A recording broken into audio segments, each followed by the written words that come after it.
was 15, I decided to move into my dad's house full-time, instead of living at my mom's house every other week like a divorce court decided for me when I was 2 years old. I made a decision that I believed was best for myself and gained some personal independence. Personal independence is being able to take care of and provide for yourself and make your own choices. It gives you confidence, financial freedom. It makes life decisions much easier to make, and not having it can have some adverse effects. First, I'm going to talk about confidence. Children who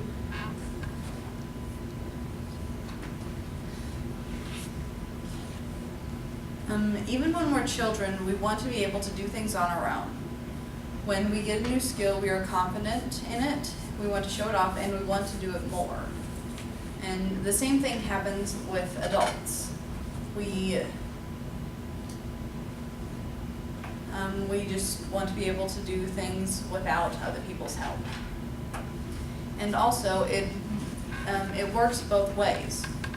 The more confident you become, the more you'll want to get personal independence. Next, I'm going to talk about financial freedom.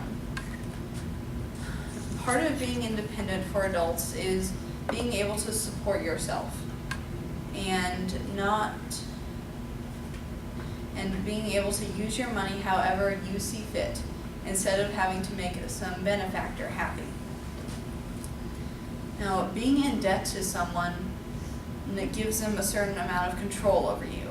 They can control how you spend your money, and as a result of that, how you live your life. And a good example of this is banks. When you take out a loan from a bank, they look at your history and decide the maximum amount of money they are willing to give you, even despite your ability to pay it back.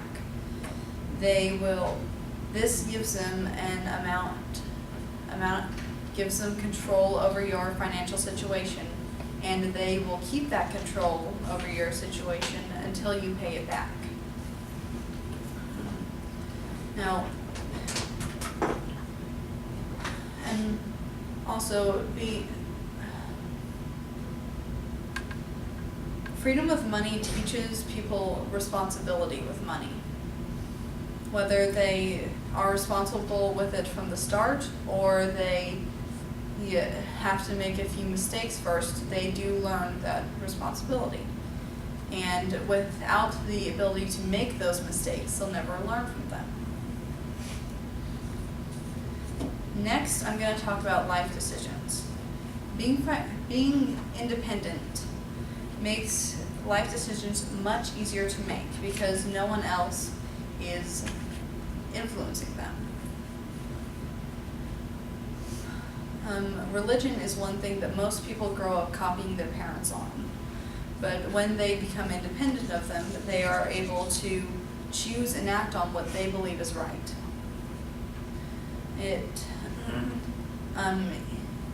Being independent, you are able to make choices about where you live, what career you want to go into, and what people you want to surround yourself with. This includes friends, acquaintances, and eventually spouses as well. Finally, I'm going to talk about how not having personal independence can have some adverse effects.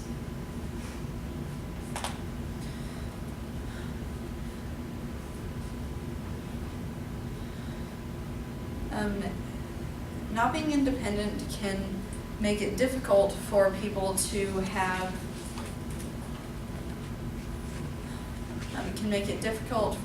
make a life for themselves if they don't have the mindset that comes from gaining independence early in life. If you are socially dependent on others, then in order to still be around those people, you could stop acting like yourself. And according to Scott H. Young, the author of several self-help help books, the worst kind of dependency is intellectual. If you're not intellectually independent, then you won't come up with ideas of your own, and you'll often just believe whatever is put in front of you. This would make you very easily manipulated, and that's obviously bad. In conclusion, being independent is very important for people. It gives them confidence, financial freedom, which leads to responsibility, and makes life decisions much easier to make.